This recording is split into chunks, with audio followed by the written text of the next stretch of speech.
কত শখ করে নিজের ঘাড়ে দায়িত্ব নিয়েছিলাম একবেলার জন্য হসপিটালে রান্না করে সবাইকে খাওয়াবো, কিন্তু লাস্টে যে আমার সাথে এইটা ঘটবে এবং আমি এতটা লজ্জিত হব কখনোই ভাবিনি। হ্যালো এভরিওয়ান, আসসালামু আলাইকুম, this is Sadia, welcome back to my page and channel Tasnim blog ভিডিওর একটা নতুন ব্লগে আপনাদের সবাইকে স্বাগতম। আমার সাথে যে এরকম একটা লজ্জার ঘটনা ঘটে যাবে আমি তো ভাবতেই পারি নাই। পুরো ঘটনাটা শুনলে আপনারাও চমকে যাবেন। তো প্রথম থেকে শুরু করি একদম বাটাকটা দিয়ে। আমার ফুফাতো ননদের ছোট্ট দুইটা পরী হয়েছে, তারা হসপিটালে আছে, এটা তো সবাইকেই জানিয়ে দিছি। তো আজকে তাদের রাতের এক বেলার খাবার নিজে রান্না করব শখ করে, সেই দায়িত্বটাই ঘাড়ে নিছিলাম এবং সকাল থেকে তার প্রস্তুতি নিজে নিজেই করতেছিলাম একা একা। শুরু থেকে যদিও আমি একটু নার্ভাস ছিলাম, কারণ আমি আগে ওভাবে কখনো হসপিটালে সবার জন্য রান্না করে পাঠাই নাই, সো এই জন্য একটু ভয় ভয় ছিল। সকাল থেকেই শুরু করে দিছি যেন সবকিছু আমি টাইম টু টাইম করতে পারি, লেট না হয়। কিন্তু বাসায় মাছ থাকলেও মাংস ছিল না, তাই আপনাদের ভাইয়া সকাল সকালে বাজার থেকে হাঁস মুরগি নিয়ে আসছে, আর ওইগুলা বাঁচতে বাঁচতে আমার প্রায় 12টার মতো বেজে গেছে দুপুর। দেন হচ্ছে আমি রান্না শুরু করছি, আর এদিকে তো আমি ঘামাই গেছি, দেখতেই পারতেছেন। রান্নার শুরুটা আমি করেছিলাম ভাত দিয়ে। ভাতটা নামানোর পরে মাংসগুলা বেছে কুটে তারপরে মাংস রান্না করা শুরু করে দিছি। মাংসটাও রান্না হয়ে গেছে, আর এর মাঝখানে আমি ডালটাও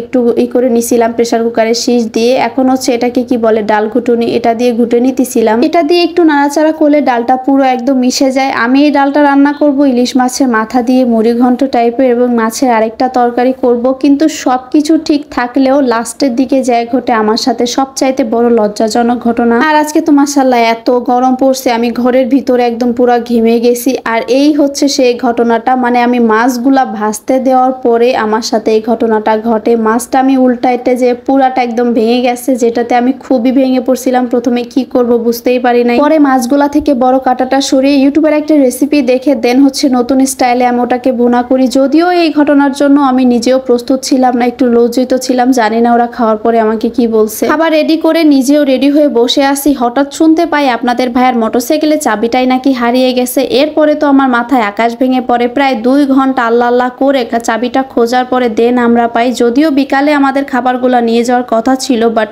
আমরা যেতে যেতে রাত প্রায় 8টা বেজে গেছে। আর এখানে এসে দেখি যে লিফটটাও বন্ধ। মানে বিপদ আসলে মনে হয় যে চারিদিক থেকেই আসে। পুরো 9 তালা অব্দি আমাদের হেঁটে যেতে হয়েছে, আর আমার অবস্থা খুবই খারাপ। এখানে আসার পর আমাদের ফল দিছে, যেটা তাসনিম খুব মজা করে খাচ্ছে, আমরাও খাইছি। আমাদের আস্তে আস্তে অনেক রাত হয়ে যাওয়ার কারণে হসপিটালে আমরা ওভাবে সময় দিতে পাই নাই, প্রায় আধা ঘন্টার মতো একটু থাকছিলাম। দেন আমরা আবারও বের হয়ে গেছি, কারণ আমাদের অক্টোপাস শোরুমে কিছু কাজ আছে। এই জন্য OnePlus ফোনের ডিসপ্লে তো গ্রিন লাইনে পুরো ভরে গেছে, সেই জন্য অক্টোপাস শোরুমে একটা ডিসপ্লে অর্ডার করে গেছিলাম। এসে দেখি যে সেই ডিসপ্লেটা নাকি পাওয়া যাচ্ছে না, ওটা নাকি অ্যাভেলেবেল নাই। শুনে তো আরো মেজাজ খারাপ হয়ে গেছে, গ্রিন লাইনের জ্বালায় মোবাইলটাই দেখতে পারি না ঠিক করে। তাই কি আর করার, টাকাটা ব্যাক নিয়ে নিলাম। আর আজকে সারাটা দিন এই বিপদের মাঝখানেই কেটে গেল। সবাই ভালো থাকবেন, আল্লাহ হাফেজ।